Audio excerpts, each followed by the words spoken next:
mis hermanos, es un privilegio el poder compartir el día de hoy. Sabe, en el momento de crisis siempre llega la palabra de consuelo, esa palabra que viene de parte de nuestro Señor. Y es muy hermoso ver cómo el Señor nos habla en todo momento. Hoy quiero compartir con ustedes un breve estudio de Ageo, que es uno de los profetas menores, pero que sabe que tiene un gran contenido, un hermoso contenido, especialmente por lo que estamos viviendo en momentos difíciles, en momentos de aflicción, quizá para algunos en momentos de soledad, en momentos de preocupación. Pero le invito a que usted abra sus oídos y atentamente pueda discernir lo que Dios tiene hoy para usted. Y yo sé que a través de este pequeño libro, con un gran contenido, vamos a aprender algo que va a hablar a nuestro corazón, algo que va a hablar a nuestro entendimiento. Y deseo con todo mi corazón que quede grabado en nuestro corazón esta pequeña enseñanza. Y vamos a iniciar. ¿Sabe que Ageo lo podemos encontrar también ya como referencia, lo hizo referencia en el libro de Esdras, en el capítulo 5, en el versículo 1 y en el 2, nos empieza a hablar de lo que hacía el profeta Ageo. Y porque él fue enviado al remanente de Israel que regresó del cautiverio en Babilonia para reedificar el templo. Y a pesar de las dificultades que debía enfrentar por todas partes, especialmente por los pobladores de la zona, de las breves referencias que el autor hizo de sí mismo en esa profecía, se destacaron 4 detalles de su ministerio y hoy quiero compartirlo con ustedes. El primero es que Ageo era un hombre humilde que exaltó al Señor. La segunda, él era el mensajero de Dios para esa generación de israelitas. El tercero, no solamente reprendió al pueblo, sino que lo alentó y estimuló de una forma elocuente. Este profeta no solo predicó, sino que también llevó su mensaje a la práctica. Y sabe que inicia diciendo: en el segundo año del rey Darío, en el mes sexto, en el primer día del mes, fue dirigida esta palabra del Señor. El rey Darío, aquí mencionado, comenzó a reinar en el año 521 a.C., cumpliendo el segundo año de su reinado aproximadamente en el 520.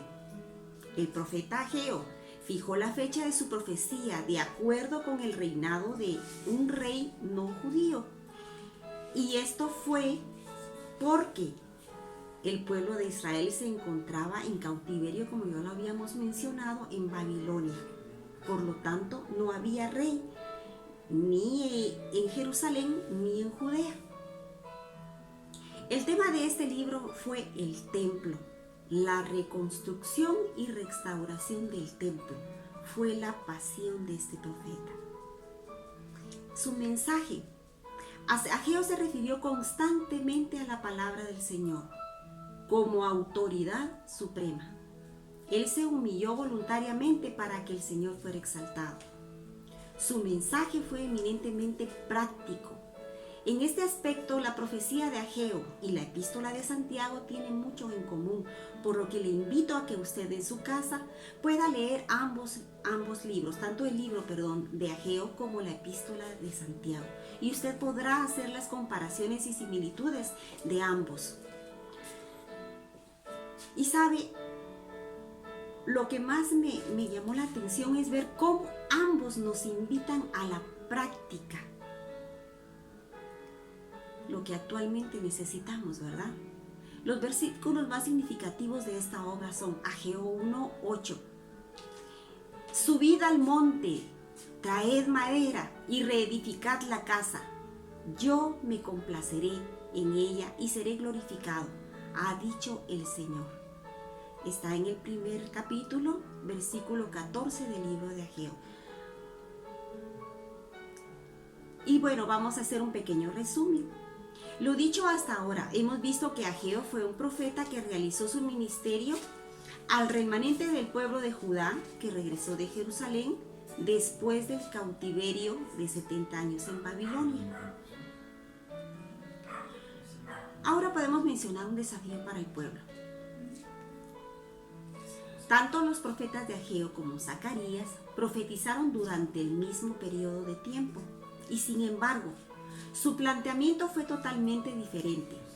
Ambos presentaron un desafío y un estímulo para el remanente que había regresado y reedificara el templo y después la muralla de Jerusalén. Y esto lo podemos ver en el libro de Esdras, capítulo 5, versículo 1 y 2.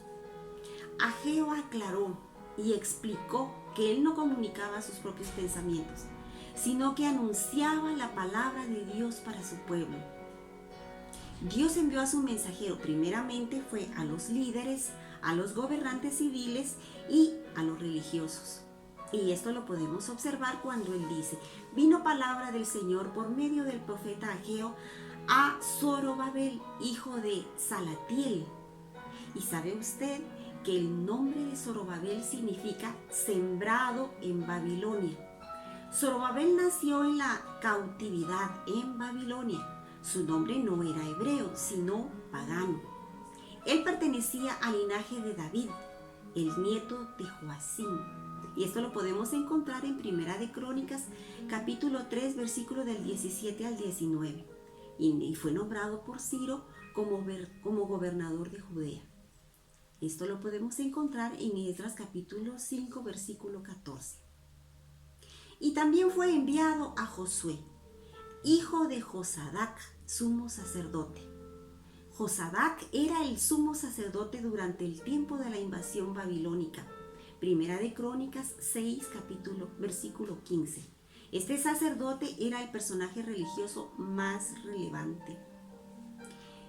Mire, el pueblo judío trató de edificar el pueblo y empezó a trabajar. Pero fueron tantos los problemas que encontraron, tantas las oposiciones, que llegó un momento en el que dijo: bueno, tal vez no ha llegado el momento. Todavía no ha llegado el tiempo apropiado para edificar el templo del Señor.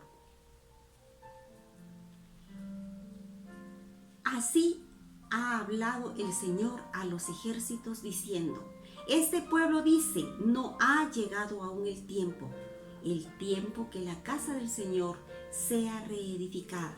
Capítulo 1, versículo 2 de Ageo. Este fue el mensaje, el primer mensaje que fue enviado al pueblo de Israel. Observemos que Dios dijo que este pueblo, y dice generalmente, Dios se refería a su pueblo como un pueblo, pero en esta ocasión no lo hizo así. Y con este cambio de actitud, Él quiso darle a entender que Él desconocía a aquella gente, que no se estaban comportando como si fuera su pueblo. Y estaba disgustado con ellos. Estaban viviendo fuera de su voluntad y estaban encubriendo su desobediencia con una excusa que pretendía ser piadosa, diciendo que ese no era el momento conveniente para reedificar la casa del Señor. Y yo le pregunto, por casualidad, ¿no habrá usted escuchado algún creyente que ha abandonado una tarea o que ha desistido de ir a un determinado lugar porque no era la voluntad de Dios? En este relato bíblico, cuando el pueblo comenzó a reedificar el templo y los trabajos se complicaron, pues simple y sencillamente abandonaron la obra. Y todos aquellos que abandonaron la obra, déjeme decirle que todos ellos empezaron a construir sus casas durante los 15 años que regresaron de Babilonia del cautiverio. Ellos empezaron a reedificar sus casas. Pasaron 15 años y dice que ellos empezaron a hacer hermosas casas.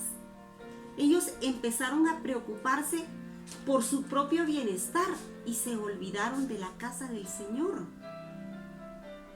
El contraste era demasiado evidente, pero sabe, como que en aquel tiempo a la gente se le había olvidado que era lo más importante.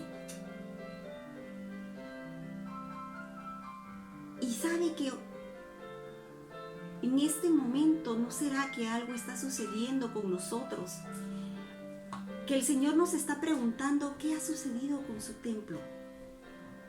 El templo no son las paredes, el templo somos cada uno de nosotros.